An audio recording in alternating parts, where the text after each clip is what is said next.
I'd like to first begin by saying how grateful I am to be here in front of you as a 24-year-old with cystic fibrosis with my own pair of lungs. I would like to extend my most sincere thank you to the team of healthcare professionals that can largely account for this. My physio, dietitian, social worker, pharmacist, the countless nurses and radiologists, my respiratory specialist, my gastroenterologist, my endocrinologist, and my ENT. Without you guys, I would not be sitting here as I am. An extension of this thanks is to the Australian Government, who for the past 24 years has enabled me the timely and cost-effective access to so many life-changing and life-saving hospital admissions, surgeries, and medications. And whilst I'm on the topic of thanks, I would like to also voice my appreciation to my unwavering support network, headed by the dream team of Janet and Adrian Van Dongen, my sister, my aunts, uncles, grandparents, the rest of my family, my friends, my employers, and the schools. Thank you from the very bottom of my heart. Like everything in life, there is the good, the bad, and the indifferent that CF holds. And for the majority of my 24 years, I have found comfort, hope, and gratitude, focusing on the changeable and good components of the disease. And please let it be known that there is so much good to come from a disease such as this. There's a thirst for life, a hunger for fun, an appreciation for the mundane and simple beauties.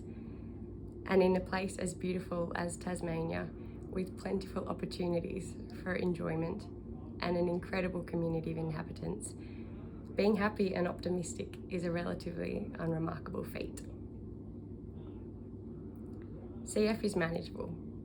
When your medications are working, you've got time to do your treatments, and your health is stable. But unfortunately, as I'm becoming acutely aware, this time is finite. My birth year came with a best before date, and 30 is that age. Without the help of these drugs, I can expect this disease to continue to hamper my health and strip me of my formerly exceptional quality of life. Over the past 2 years, the deteriorating nature of the disease has become harder for me to ignore. Despite maintaining and increasing my current level of care, my health is declining for no reason other than the progressive and terminal nature of cystic fibrosis. The past 2 years, I have had countless hospital admissions, day procedures, surgeries, and stays. I have been treating spot fires of infection with steroids and antibiotics for the last 24 months to no great avail. My daily treatments have gone from taking 7 hours a week to over 20. Chronic inflammation now lines my airways, my lungs, my sinuses, my tummy, and has recently taken up residence in my vocal cords. A broken voice, coughing up blood, and repeat infections are my new normal. CF is a relatively silent disease. It appears a get-on-with-it attitude is as inherent as the gene deformity itself. Most of us do what we need to do to keep CF out of our life, with exacerbations as our usual halter.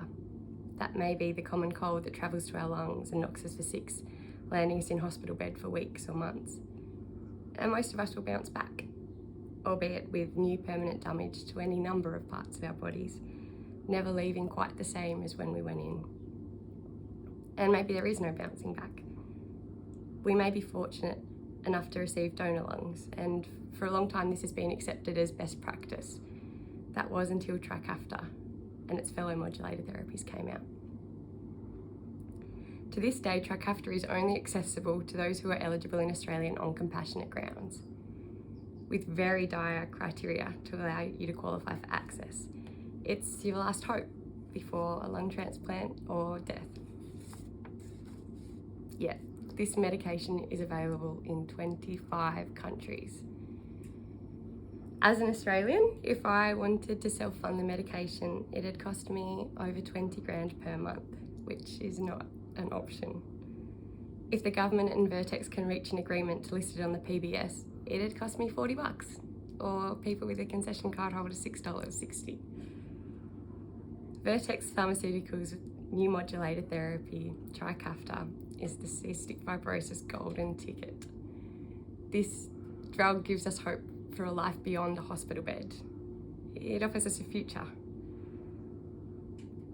Trikafta has the potential to stop and reverse some of the otherwise permanent damage that this disease causes to our lungs. It can improve our lung function. It can eradicate my persistent cough. I could laugh without coughing. I could talk without clearing my throat. It could double our life expectancy and reduce the likelihood of me needing more parts than my beloved Toyota just to make it to 40. Patience and acceptance are two values that CF has told me, and they have held me in incredibly good stead and helped me navigate many rough waters and rocky shores that CF has evoked. And I've long been one to hide and dismiss the fatality of CF. However, I'm entering uncharted waters now as I speak up and make my struggles a lot more public. I'm letting go of the security lines and making a call for action to the Australian government. I fear if I do not make a stand now, I will not receive the virtues of my patience before my time is up. CF is a unique disease.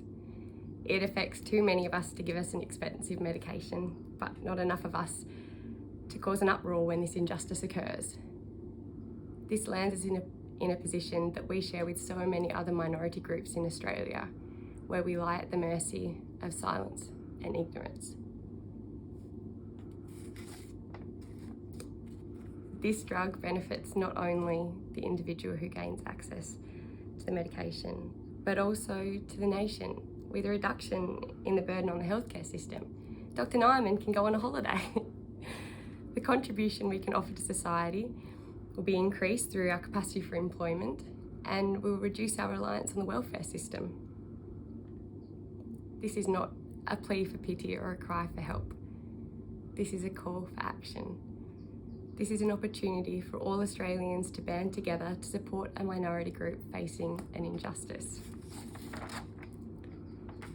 So please, take the 2 minutes it takes to sign the online petition that follows this post, to expedite the listing of Trikafta on the PBS and making it acceptable to all eligible Australians, and providing us with the immediate access to this life-changing and life-saving medication.